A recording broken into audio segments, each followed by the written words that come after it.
నమ్మని వాళ్ళని నమ్మేవాళ్ళు తిట్టేది లేదు, నమ్మని వాళ్ళు నమ్మేవాళ్ళని పొగిడేది లేదు. ఎవరి నమ్మకం వాళ్ళది, ఎవరు నిందించుకోవాల్సిన అవసరం లేదు. ఎందుకంటే దైవత్వం లేదా దేవుడు, మతం ఇవన్నీ పర్సనల్ విషయాలు.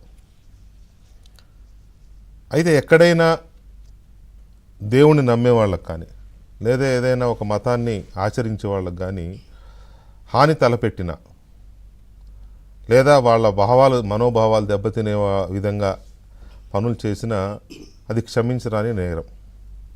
అది మన చట్ట ప్రకారము నేరమే, మన రాజ్యాంగం ప్రకారం నేరమే, అది మానవత్వం కూడా కాదు. ఎవడి నమ్మకం వాడిది, ఎవడి స్వేచ్ఛ వాడిది, ఎవడి ఇష్టం పైన ఆడు చేస్తాడు. నాగరికంగా, అనాగరికంగా కాదు, నాగరికంగా.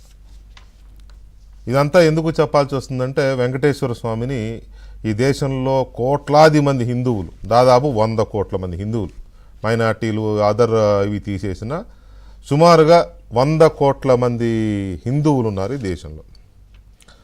100 కోట్ల మంది హిందువులు మనసా వాచా కర్మేణ వెంకటేశ్వర స్వామిని ఆరాధిస్తారు. కలియుగ దైవం అంటారు, అఖిలాండ కోటి బ్రహ్మాండ నాయకుడు అంటారు. ప్రపంచంలో ఏ దేశం వెళ్ళినా ఎక్కడో చోట మనకి వెంకటేశ్వర స్వామి గుడి కనపడుతుంది. ఆయన భక్తులు ఉంటారు. వాళ్ళు ఉన్న కమ్యూనిటీ, ఇండియన్స్ కానీ లేకపోతే తెలుగు వాళ్ళు ఉన్నా కానీ ఎక్కడున్నా ఒక చిన్న గుడి కట్టుకుంటారు వాళ్ళకున్న దీంట్లో. ఇంట్లో అయితే ప్రతి ఇంట్లో మస్ట్గా ఉంటుంది వెంకటేశ్వర స్వామి పాట. హిందువులైతే మస్ట్గా ఉంటుంది. కొంతమంది అదర్ రిలీజియన్స్ కూడా వెంకటేశ్వర స్వామిని ఆరాధిస్తారు, టెంపుల్కి వస్తారు. ఆ వెంకటేశ్వర స్వామి హిస్టరీలోనే అంటే పౌరాణిక గ్రంథంలోనే కాస్త ఇస్లామిక్ అంటే మా ముస్లిం వీళ్ళతో సంబంధం ఉన్నట్టుగా కూడా ఏదో ఉంది వాళ్ళకి. అది హిస్టరీ. దాంట్లోకి ఇప్పుడు నేను అంత డీప్గా వెళ్ళదలుచుకోలేదు. కానీ చాలా పవిత్రమైన ఇది. చాలా ఫర్ దట్ మ్యాటర్ నాలాంటి ప్రొఫెషన్లో ఉన్న వాళ్ళం కూడా వెంకటేశ్వర స్వామిని ఆరాధిస్తాం. అన్ని గుళ్ళకి గోపురాలకి తిరగలేకపోవచ్చు, తిరిగి అంత టైం ఉండకపోవచ్చు, ఇంట్రెస్ట్ లేకపోవచ్చు, అది వేరే విషయం. ఎవరి నమ్మకం వాళ్ళది. ఆరాధిస్తాం. నేను కావచ్చు, లేకపోతే ఇంకా చాలామంది కావచ్చు, చేస్తాం. అందుకే అంత రష్ ఉంటుంది అక్కడ. రోజుకు 60,000 మంది యావరేజ్ ఉంటారు అంటే ఏంటి అంత విషయము? మామూలు విషయమా? ప్రపంచంలో రోమ్ తర్వాత అతిపెద్ద టూరిస్ట్ ప్లేస్ అన్నా లేకపోతే ఆదాయం ఉన్న టెంపుల్ అన్నా తిరుమల ఎందుకు అయింది అంటే అందుకే ఆ నమ్మకం. ఎవడో ఏదో వస్తాడు, అక్కడే ఎందుకున్నాడు వెంకటేశ్వర స్వామి, అక్కడికి ఎలా వచ్చాడు వెంకటేశ్వర స్వామి, ఈ సొల్లు పురాణాలు మనకు అనవసరం. నమ్మకం. ఆ నమ్మకాన్ని వమ్ము చేసే చర్య ఎవడు చేసినా ఇక అది ఎలాంటి శిక్షలు విధించాలో దేవుడు శిక్షిస్తాడో లేదో నాకు తెలియదు. మనుషులైతే శిక్షిస్తారు ఖచ్చితంగా.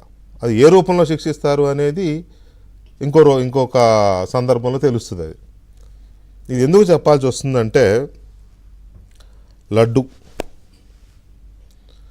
తిరుపతి లడ్డు అంటాం. తిరుపతి లడ్డు అంటే ఉదాహరణకి నా చిన్నప్పుడైతే ఎవరన్నా తిరుపతి వెళ్తే 1 or 2 లడ్డూలు ఇచ్చేవాళ్ళు. అప్పట్లో చాలా తక్కువ ఇది. 1 or 2 ఇస్తే అది తీసుకొచ్చి శనివారం నాడు పవిత్రంగా మళ్ళీ తలార స్నానాలు చేసి పూజలు చేసుకుని ఆ ప్రసాదాన్ని ఇంతింత లడ్డూని తీసి పొట్లాలు కట్టి అందులో ఒక ఆశీదారం, ఇక చిన్న ఉంగరాలు అప్పట్లో అమ్మేవాళ్ళు. అది తీసుకొచ్చి ఇచ్చి ప్రతి ఇంటికి పిల్లలకి ఇచ్చి పంపించేవాళ్ళు. అదొక పెద్ద తీర్థయాత్ర తిరుమల వెళ్ళి రావడం అంటే. ఇప్పుడు కొద్దిగా లడ్డూల ఇది పెరిగింది. గడిచిన ఒక 10, 15, 20 సంవత్సరాలుగా అయితే పెరిగింది నాకు తెలిసి. కావాలంటే ఇంకో 2-3 ఎక్కువ దొరుకుతున్నాయి, తెచ్చుకుంటున్నారు, ఇచ్చుకుంటున్నారు. అది ఓకే, నడుస్తుంది. ఎందుకు పెరిగింది, ఎందుకు లడ్డూకంత ఇది అని అంటే, ఒకటి ప్రసాదం, రెండోది దానికి ఉన్న పవిత్రత, మూడోది దానికి ఉన్న నాణ్యత. పవిత్రత, నాణ్యత రెండూ ఉండడంతో తిరుపతి లడ్డు అంటే పడి చేస్తారు జనం. ఎందుకు? భక్తితో పాటు ఆ రుచిని ఆస్వాదించే ఒక ఇది ఉంటుంది అందులో. ఆ స్మెల్ లేకపోతే ఆ టేస్ట్ మామూలుగా ఉండదు. అది చాలామంది బయట తయారు చేయాలని చూశారు, ఎవడి వల్ల కాల. తిరుపతి పోర్టులో తయారు చేసిన లడ్డు లాంటి లడ్డూని తయారు చేయడం బయట ఎవడి వల్ల కాలేదు ఆ ఫార్ములా. కొంతమంది చేస్తారు, తిరుపతి లడ్డు అని పెట్టి అమ్ముతారు, కానీ అది కాదు. సో ఈ పరిస్థితుల్లో ఎవడు